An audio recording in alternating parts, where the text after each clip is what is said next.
बिस्मिल्लाहिर्रहमानिर्रहीम। अस्सलाम वालेकुम नाज़रीन, मैं हूं एम मुक्तासिद और आप इस वक्त देख रहे हैं मशरिक़ न्यूज़। नाज़रीन, हमारे माशरे में दो किस्म के लोग हैं। एक वो जिन्होंने इरादा किया हुआ है कि वो कमाएंगे तो सिर्फ हलाल कमाएंगे, और एक वो हैं जिन्होंने कसम उठाई हुई है कि हम कमाएंगे तो सिर्फ हराम कमाएंगे और हराम के अलावा कुछ भी नहीं करेंगे। पहली किस्म में शामिल इनमें से एक है मनीर साहब, जो सुबह 5 बजे नाज़रीन अपना रिक्शा निकालते हैं और शाम तक इस आस पे रिक्शा चलाते हैं कि वह अपने बच्चों को हलाल कमाएंगे और हलाल खिलाएंगे। इसी तरह वो कल अपना रिक्शा चला रहे थे कि उन्हें रिक्शे के दौरान उन्हें एक कॉल आती है। नाज़रीन, आप जानते हैं कि जब बंदा मज़दूरी कर रहा होता है या कोई रिक्शा चला रहा होता है तो उस वक्त तकरीबन हाथ बहता ही हुआ होता है, क्योंकि आप जानते हैं मज़दूरी आसान नहीं। तो ऐसे में उन्हें एक कॉल आती है। उस कॉल में एक फ्रॉडिया इंसान उन्हें क्या क्या बातें सुनाता है, आइए जानते हैं नाज़रीन। ले गया हूँ तो जब मैं सलीमाबाद पहुँचा मुझे कॉल आती है किसी बच्चे की ना आवाज़ थी। अच्छा। मुझे वो कहता है जी ये अस्सलाम वालेकुम। मैंने जी वालेकुम सलाम। थोड़ी उसे बातें में सद की, मैंने उसे बड़े प्यार से लहजे बातें की हैं। तो कहता मुझे पहचाना। मैंने बेटा मैंने आपसे नहीं पहचाना इसलिए कि मेरे पास का नंबर सेव नहीं है। कहता ठीक है। उसने मुझे कॉल बंद कर दी। उसके कॉल बंद फौरन 3-4 मिनट बाद मुझे कॉल एक और आ गई है।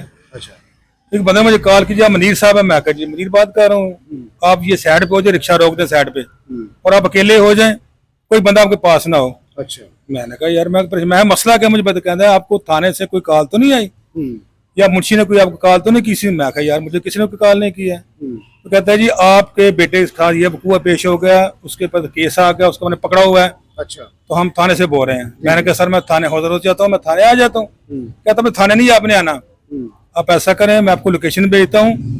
ये लड़की का केस है, 3 लड़के हमने और पकड़े हुए हैं जिसमें आपका बेटा भी शामिल है। तो बात यह है कि आपने क्या करना है इस बच्चे के बारे में? मैंने कहा मेरे पहले बेटे से बात कराएं फिर मैं आपसे बात करता हूँ। तो सर जब मेरी उस बच्चे से बात हुई, उसने बच्चा सा रखा हुआ था और रो रहा था। मेरी समझ में नहीं आया कि क्या मसला है। वो कहता जी मेरी जांच वाले ने मुझे पकड़ लिया, हम 3 लड़के मोटरसाइकिल पे आए, चौथा मैं भी हूँ, मैं इनके साथ है, मुझे ने पकड़ लिया। तो मैं बड़ा परेशान हो गया। मैंने कहा हो सकता है यार बच्चों के साथ ये भी चला गया। बहरहाल मैंने सवारी उतारी, सवारी वही चली गई। मैं टेंशन में आ गया। वो बंदा कहता है जी आप ऐसा करें, मेरे साथ क्या करना है आपने? मैंने बोले आपने क्या करना है? मैं आप किस थाने से बात कर गए थे? थाने से नहीं, हम बाहर बोले। मैं मुझे आप बताएं कितने बंदे हैं? कहता जी 8 बंदे मुलाजिम हैं। अच्छा। तो मुझे ऐसा करें आप हमें ना 60,000 सेंड कर दें। 60,000 आपसे मांगा? जी मुझे 60,000 मांगा। मैंने कहा यार बात सुनो, मैं रिक्शा ड्राइवर हूँ, हम तो 20 रुपये इकट्ठे करते हैं, 30 रुपये इकट्ठे करते हैं रिक्शे के, सवारी बिठाते हैं, शाम को मुझको गुजारा करते हैं घर का। बिल्कुल। तो अभी ये हमें थाने वालों को बदनाम करने के लिए उन लोग ये फेक काम किया है कि जो हमारे थाने हैं उसमें जो SHO साहब है उनका नाम लिया जा रहा है मेरे साथ। वो बड़ा अच्छा काम कर रहे हैं, वो थाने के मुलाजिम है, बड़ा अच्छा काम कर रहे हैं। वो मुझे नहीं उम्मीद कि वो ऐसा काम कर रहे हैं। पर मैंने टेंशन में आके उससे मेरा सौदा 15,000 का हो गया। मुझे कहता कितने पैसे मैं कितने पैसे लेने हैं? 15,000 हमें दे दे। मैं रखा मुझे बताओ मैं कहाँ लेके आना पैसे? कहता नहीं आपने लेके नहीं आने। अच्छा। कहते आपने हमें पैसे सेंड करने। मैं क्या सेंड मैं कह सकता हूँ? पहले मेरे बेटे से मेरी बात कराओ। उससे मेरी बात करवाई। जब मेरे से बात हुई तो वो कहता है मुझे जांच में मेरी से ये मुझे मार रहे हैं, ये लड़की ऐसा लड़की का केस है, ये साथ इन्वॉल्व थे, मुझे ने पकड़ लिया। मैं घबरा गया। मैंने उसी वक्त मेरे पैसे किसी के अवेलेबल थे जेब में, किसी के पैसे मेरे जेब में थे, अवेलेबल थे। मैंने बड़ा परेशान, मुझे वो बंदा कॉल ही बंद करने दे रहा। अच्छा। मैंने कहा मुझे कॉल बंद करने दो, मैं राब्ता करूं, किसी पैसे का अरेंज करूं। मेरे पास 15,000 जेब में था, वो मैं लेके आया, मेरी जेब में था। मुझे कहता आपने मेरी कॉल ही बंद करनी है, मैं सरकारी नंबर है मेरा। अच्छा। ये नंबर है सुमा। मैं कहा यार मेरे सरकारी नंबर है, मुझे बताओ मैंने कहाँ पे आना? कहता नहीं मैं आपको लोकेशन नहीं भेज सकता, मैं बच्चों को साइड पे कर देता हूँ। अच्छा। मैंने कहा बच्चों को साइड पे कर दे। मैं भी टेंशन में आ गया। मैंने उसको ना जाकर पैसे सेंड कर दिए। आपने पैसे सेंड कर दिए? मैंने टेंशन में आपने किए? मैंने 10,000 सेंड किया उसको। 10,000 कर दिया? मैंने दे दिया उसको। तो जब मैं 10,000 दिया फिर मेरे मालिक में वो बार बार आपके थाने का नाम ले रहा था, जलाल। मैं कहा जलालपुर का थाना हमारा ऐसा नहीं काम करता, हमारी पुलिस बड़ा अच्छा काम कर रही है। आज का हमारे जलालपुर की पुलिस है बड़ा अच्छा काम कर रही है। SHO साहब बहुत अच्छे हैं, वो हमारे साथ लोकेशन करते हैं, हमारा तावन करते हैं। तो ये बंदे कौन है?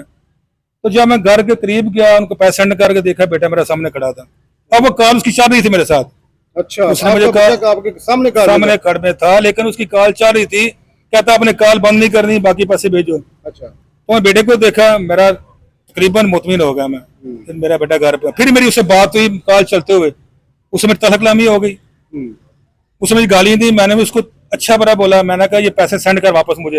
अच्छा। कहता नंबर तो मैं सेंड करता हूँ वापस। मैंने कहा तुझे मैं थाने जा रहा हूँ, तुझे मैं नहीं छोड़ूंगा, अब ये तुमसे थाने वाले निपटेंगे। सही। मुझे बोलता है मुझे नंबर सेंड करो, मैं पैसे भेजता हूँ आपको। मैंने कहा चलो ठीक है, उसका नंबर दिया मैंने। बच्चे का मोबाइल घर पे था, वो गली में था। तो हम लोग बाहर आए हैं, तो मैं जब घर वापस गया हूँ तो देखा तो उसके मोबाइल में पैसे नहीं आए हैं, तो मुझे पैसे नहीं मिले हैं। ठीक है, तो मैं कहता हूँ यार खुदा रहा, जो फेक वाले ये लोग कर रहे हैं, हम सादे लोगों को बदनाम कर रहे हैं, जिनसे पैसे बटोर रहे हैं, खुदा रहा ये काम छोड़ दें। हम रिक्शा ड्राइवर लोग हैं, हम 20-20 रुपए इकट्ठे करते हैं, 30 रुपए काटे बच्चों का रोजगार कमाते हैं, शाम को रोटी उनके लिए लेके जाते हैं। तो ये जो लोग बैठे हुए हैं, जो फेक वाले लोग करके लोगों को परेशान करते हैं, सादा लोगों को लूटते हैं, वो खुदा लूटने को बंद कर दें। और खासकर हमारी पुलिस को ये लोग बदनाम कर रहे हैं, जबकि ऐसा कोई हरबा नहीं पुलिस वालों का, वो हमारे से अच्छा तावन करते हैं। खासकर हमारे जलाब की ये पुलिस हम अच्छा तावन करते हैं हमारे साथ। लेकिन ये जो हराम खाने लोग हैं, ये बैठे हुए हैं, हमें उल्लू बना के ये सादा सू लोग लूटने की कोशिश कर रहे हैं। तो कल ये वकूआ मेरे पास हुआ है, तो मैं कहता हूँ यार खुदा रहा ये आप लोग बच्चों लोगों से जो फेक कॉल आती है उससे परहेज किया करें, पहले पूरी मालूमात लिया करें कि आया आपके बच्चे के साथ कोई ऐसा टेंशन हुई है।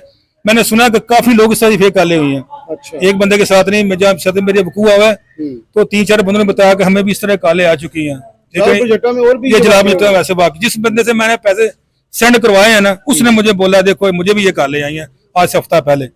इस तरह वकूआ बेसो तो मुझे जानते हैं, मैंने उसका फोन बंद कर दिया। अभी यह है कि यार मैं कल टेंशन में था, मैंने फोन बंद नहीं किया, इसी टेंशन में मैंने उनको 10,000 भेज दिया। तो अभी ये मामला मेरे साथ पेश आया, तो मैं लोगों को कहता हूँ मेरा खुदा रहा इन लोगों को फेक कॉल से आप बचा करें। और ये पुलिस का नाम लेके आप लोगों को बदनाम कर रहे हैं, तो पुलिस को वैसे ही लोग बदनाम कर चुके हैं, तो खुदा ऐसा काम मत किया करें। बहुत शुक्रिया। तो जी हाँ नाजरीन, आपने ये दास्तान इनकी एक गरीब रिक्शा ड्राइवर की सुनी, कैसे उन्हें लूटा गया, कैसे उन्हें हरासा किया गया।